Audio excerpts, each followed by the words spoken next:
I'm David Jones. Our table represented a very miscellaneous group: Moreland, Temple Selby, Clibham, Appleby, Newby, and Kirby Thor. I know the rest. Thanks, David. I know the rest.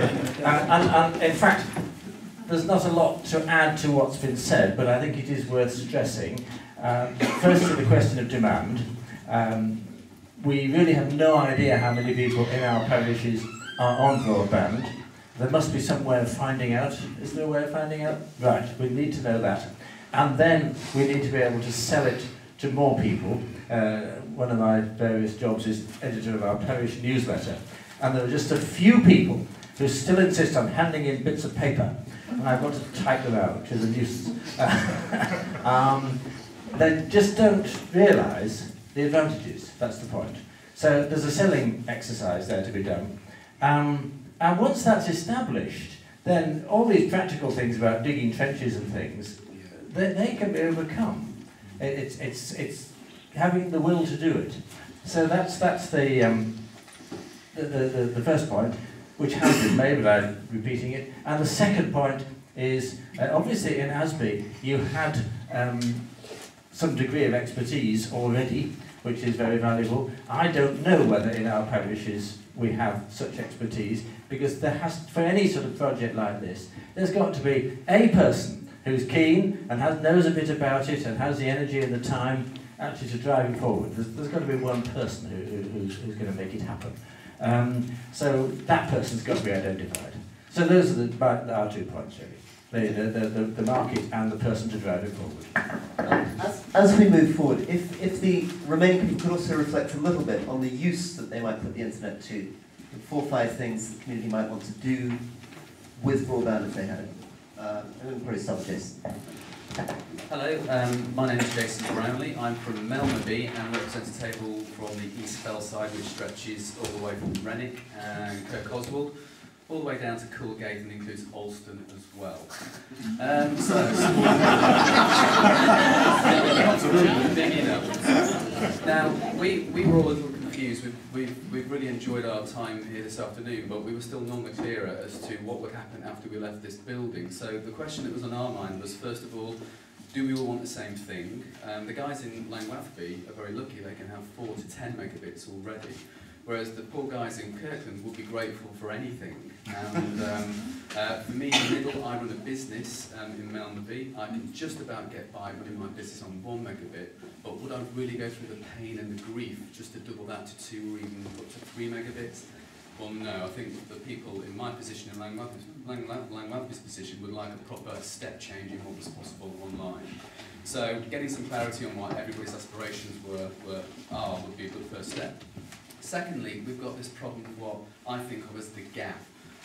What is the challenge we actually face? We don't know what's out there, what's near the M6 or in Langwathby that we would physically have to connect to, and what is the gap between that's in the ground or already installed and where our homes are?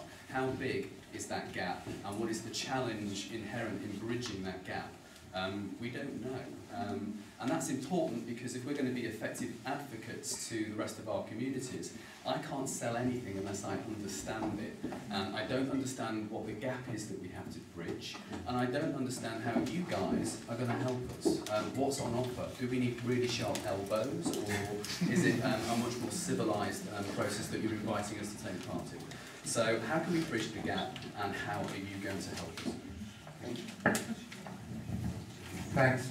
My name's Tom Wolfe. I'm representing the Kirby Stephen table today, which coincidentally also seem to include a good deal of the parishes from the Upper Eton Community Plan, which I am the chairman. So that was quite convenient. In terms of the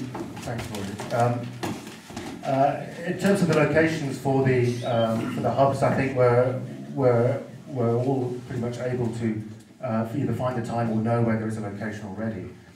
The question of planning for the masts or hubs, in fact, if you operate as a parish council, if it's installed as a parish council, you don't need planning permission, you have deemed planning rights. So, again, echoing the point about the usefulness of the parish council in this process, you can get around some of the permission details that way. On the way leaves issue, we thought that a good deal of our properties already have way leaves for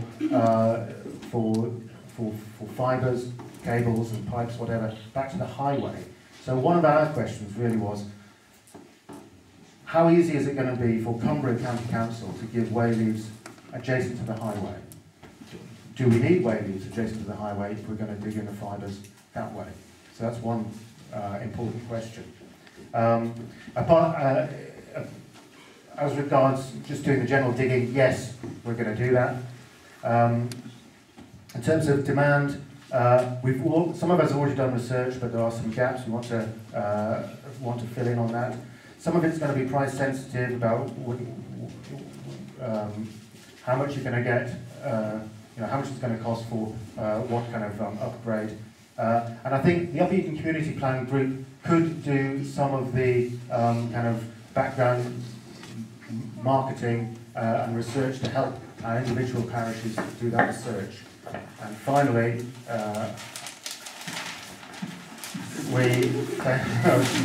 it won't take long.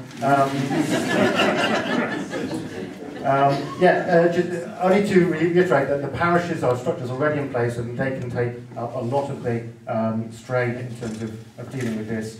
And we are a federation of parishes anyway, so I think that gives us a good boost in getting this process going. Thanks. David on behalf. Thank you.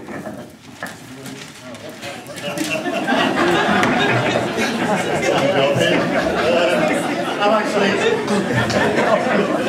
found this true vocation at last. Sorry, Rory.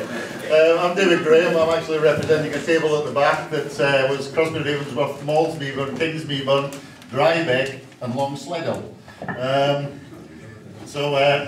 We looked at the rollout. I mean, we already have communication methods in place within the community. Newsletters, community meetings. We have methods of actually gathering the information and getting information out to the residents in our communities. Websites, we have our own websites as it stands. Interestingly, yesterday the County Council was complaining that they consult on their website and no one actually responds. Interestingly, on our local community websites, people do respond, so there's a difference. I shouldn't have said that, but there we go.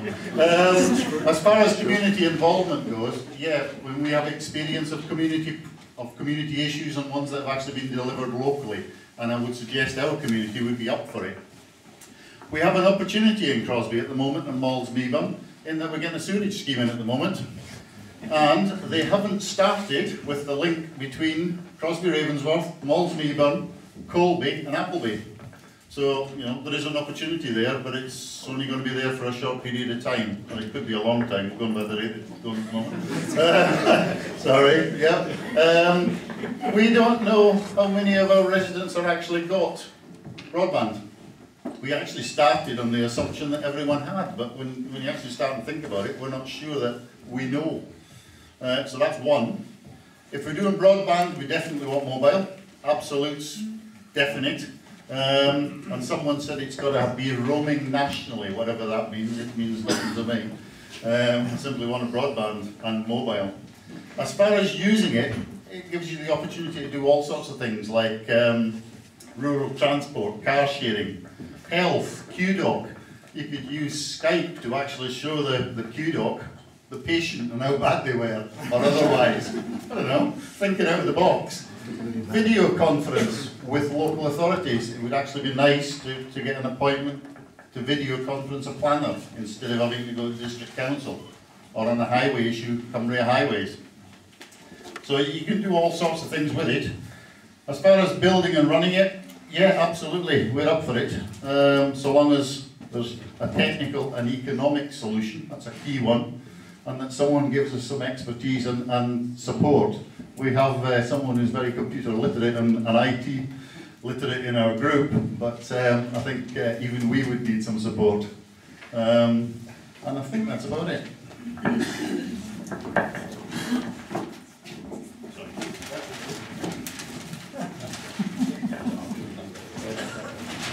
Are you enjoying the pinnacle of your career after all your engineering and so forth?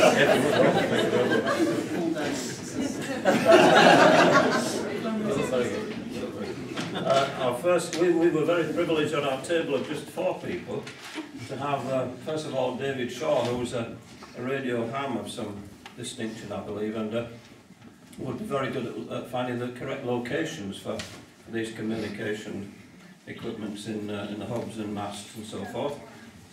Our second item about negotiating planning permission and so on for communications equipment.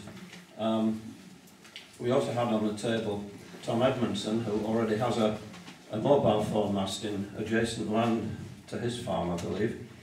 We also thought about, away from the Walkup and Brough area, we have, of course, the Walkup Army Training Camp, which might also be useful.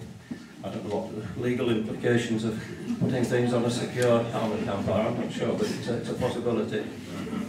Item 3 there, could you offer a way leave or negotiate with landowners to do so? We do, I think, in Stan Davis have a professional way leave negotiator there in our area. But yes, we thought jointly with individual contacts there and parish council and so forth. Could we dig civils, civilians is it, or ducts and cables? Our local contacts, obviously we're all in farming areas, and so no doubt there's a lot of farmers and tradespeople in the area who could no doubt help with that sort of thing.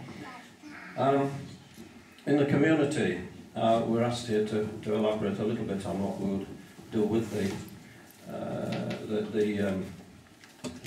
broadband connections. I personally use it for business. My wife ticks another box that's been mentioned earlier today because she's heading a charitable organisation, as you heard. We've also got on, well, have on our table a young lady called Lindsay. I think, was it Lindsay Anderson or Lindsay? Who's, I believe, involved in the organising of the system here. And just come back from Lincolnshire, where she's been doing another one. So we've got some expertise in the Walkup area there. We've listed here things like what could you do to research demand for broadband.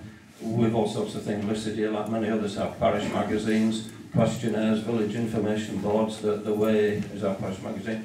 The voluntary sector, newsletters, talking to news papers, age concern, connections in lunch clubs, day centres, activity groups, information via prescription service, young farmers, local radio, Radio Cumbria and CFM, Herald newspaper, public meetings, of course, libraries, shops, pubs have also been mentioned as a useful social centre and for discussing these items. Schools, of course, youth clubs and the Walkup and Sanford Exchange. This obviously involves, we hope, every age group as well in the activities. Can I ask you to switch it now then? Yeah, very quickly then. Item 6. Driving up demand in your community while explaining the specific benefits. Everybody else has made comments about this to each age group, to each business or social interest sector. We often hear local businesses and shops in particular bleating about the Asdas of the world coming into the area. Why don't they get online and keep the business local? Skype and digital photography are other items that can be useful for that. Item 7, finally, what could you do to help neighbours or others in the community who never use computers? Well, computer clubs were mentioned, schools, organising one-to-one support with Skillshare schemes and so forth. Thank you very much to my beautiful assistant here.